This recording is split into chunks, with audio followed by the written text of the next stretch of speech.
एक बहुत अच्छा इम्पोर्टेंट जेईई का पीवाईक्यू है, जिसमें कि कोई इनऑर्गेनिक का सीक्वेंशियल रिएक्शन दिया गया है, मतलब एक प्रकार से कन्वर्शन दिया गया है, और वो कन्वर्शन क्या है इस प्रकार से यहाँ दिखाया जा रहा है। और वो कन्वर्शन में 3 रिएक्शंस हैं। इन तीनों रिएक्शन के साथ ही साथ 4 ऑप्शंस भी दिए गए हैं, and it is a single option type question. You have to find out the correct answer. तो अगर हम इन तीनों रिएक्शन का ओवरव्यू करें, मोटे रूप से इसको हम देखें, तो हम क्या देखते हैं, स्कीम में कोई प्रोडक्ट X बना है और कोई प्रोडक्ट Y बना है, और X एक कलर्ड स्पीसीज है, कलर्ड सोल्यूशन है, और Y पोटेशियम आयोडाइड और स्टार से रिएक्ट करके नीले रंग का सोल्यूशन बनाता है या नीला रंग देता है। तो अब इस प्रकार से ध्यान देने पर हमको ये पता लगता है कि ये मेटल हैलाइड है, may be chloride, bromide, iodide, अभी तो कुछ स्पष्ट नहीं है, लेकिन व्हाइट प्रेसिपिटेट बनाता है। और मेटल क्या है इस पर आधारित होगा कि प्रेसिपिटेट क्या बन रहा है। अब अगर ये क्रोमियम है, CrO4 नेगेटिव यहाँ बन रहा है, कलर्ड स्पीसीज, जैसा कि ऑप्शन 1 में दिया है, तो क्या होगा कि ये व्हाइट प्रेसिपिटेट नहीं होगा बल्कि ग्रीन प्रेसिपिटेट होगा, इसलिए ये पहला ऑप्शन तो गलत है। और इसके बाद अगर हम ऑप्शन डी या चौथे ऑप्शन पर ध्यान दें, तो चौथा ऑप्शन भी जो हमें दिखाई पड़ रहा है, it is giving us a di positive manganese ion, और डाई पॉजिटिव मैंगनीज आयन जो है वो कभी कलर्ड नहीं होता, और मैंगनीज सल्फेट और HOCl तो बनेगा ही नहीं, क्योंकि HOCl is a unstable acid, hypochlorous acid, unstable है, अस्थाई होता है, ये नहीं बनेगा। और अगर तीसरे ऑप्शन की तरफ ध्यान दें, तो तीसरा ऑप्शन में क्या है, you get A manganate ion, MnO4 2 negative along with chlorine, and this is also not practically possible because manganate ion, although it is green in color, green हरे रंग का होता है, लेकिन साथ साथ क्लोरीन आयन भी निकले, ये संभव नहीं है, इसलिए ये रिएक्शन भी गलत है, ये ऑप्शन भी गलत है।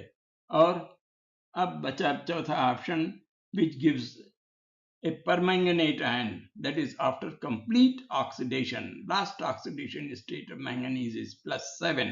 So here the oxidation state of manganese is 7, and you get chlorine in the filtrate. And chlorine, of course, when treated with potassium iodide, will liberate iodine, which in turn reacts with the starch paper to provide a blue color. So that's the correct answer.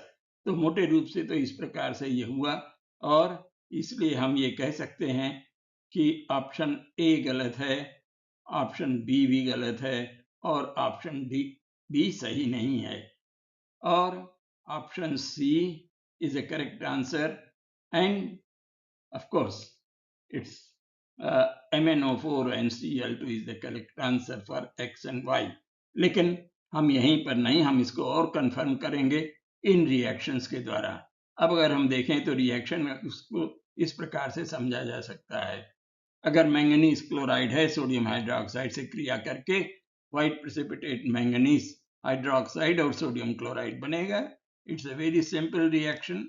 और उसके बाद फिर इस manganese hydroxide को एक strong oxidising agent है lead पर oxide, acidic medium में जब गर्म करके ये करते हैं, ऑक्सीडाइज करते हैं, you get the final oxidation state of manganese, an ion containing the final oxidation state of manganese, that is +7, and it is purple in color।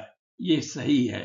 और इसी तरह से अगर हम क्लोराइड आयन, अब देखिए यहाँ पर क्लोराइड आयन बन रहा है NaCl, तो chloride ion MnOOH twice acidic medium में रिएक्ट करते हैं तो क्लोरीन सेपरेट करेगा, it will form chlorine, and chlorine when treated with potassium iodide will give iodine, and chlorine and iodine along with the starch forms a blue color. But then this is not the complete reaction। complete reaction के लिए हमको इस प्रकार से दोबारा देखना पड़ेगा और वो रिएक्शन इस प्रकार से हो रहा है। देखिए, manganese hydroxide, lead peroxide, acidic medium, you get a purple colored ion, that is permanganate ion. और ये manganese oxohydride, when treated with HCl and potassium iodide, you get KCl, which ionizes to form potassium ion and the chloride ion. और ये chloride ion और यहाँ पर iodine बना है, ये स्टार से रिएक्ट करके starch iodide बनाएगा and that will give you blue color. So that's the complete reaction. Okay. और ये एक इम्पोर्टेंट अच्छा सवाल है, इसलिए इसमें विशेष ध्यान दें. Thank you very much.